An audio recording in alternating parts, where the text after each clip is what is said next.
Құстардың тұмсығы не үшін тесілген? Сүлеймен патшаның Зухра атты сұлу әйелі болыпты. Бір күні әйелі Сүлейменге: «Мені сүйсең, құстың сүйегінен үлкен сарай соғып бер, сол сарайда тұрғым келеді» деп назданды. Нақ сүйерінің көңілін қимаған патша күллі құс біткенді ордасына жинады. Құстар аяқтарынан тұсалып, тұмсықтары тесіліп, сымға тізілген соң: «Түс көрдім. Түсімде ғажап сарай көрдім. Досым Жебірейіл, құс сүйек деген сарай осы. Кілең құс сүйегінен салынған» деді. «Сол сарайға аңсарым әбден ауды. Сендердің сүйектеріне сондай сарай тұрғызсам деген арманым бар» деді. Құс біткен басын иіп: «Патша ием, сіздің әжетіңізге жараса жанымызды алыңыз, сарайыңызды салыңыз, біздің сүйек сіздің жолға садақа» деді. Сол кезде бөдене бытпылдап: «Арамызда байғыз жоқ» деді. Қараса байғыз келмепті. Сүлеймен қаһарланып: «Қаршыға, байғызды дереу дәргейіме жеткіз» деп бұйырды. Қаршыға байғызды алып келді.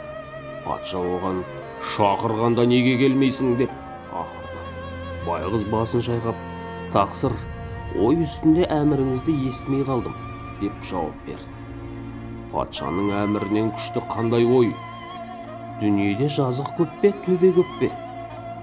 Соны санап, ойланып отырғанмын» деді байғыз. Сүлеймен: «Әрине жазық көп. Солда сұрақ болып па?» деді. «Жоқ, патшам, мен санасам дүниеде төбе көп екен». «Қалайша төбе көп?» «Тақсыр, мен өлген адамның моласын қосып санадым. Әрбір адам өлген соң бір төбеге айналады екен» деді. Сүлеймен сөзден тосылып қалып: «Тағы не санадың?» деді. «Дүниеде тірі көп пе, өлі көп пе? Соны да санадым, тақсыр» деді байғыз.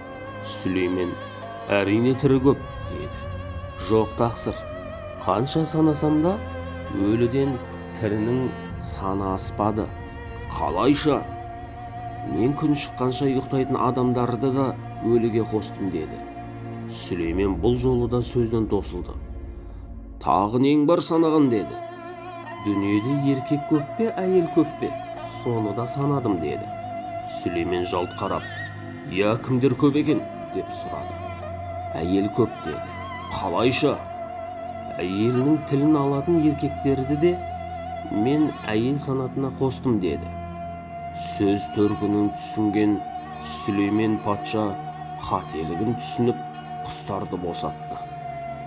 Құстардың аяғындағы тұсауларын шешіп жатқанда тірі қалғандарына қуанған торғай мен ұзақ тағатсызданып ұшып кетеді.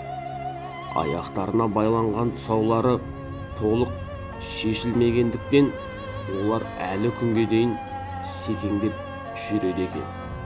Құстарды сымға тізгендіктен олардың тұмсығында тесіктер қалыпты. Байғыздың тұмсығы сымға тізілмегендіктен бітеу қалпында кетіпті.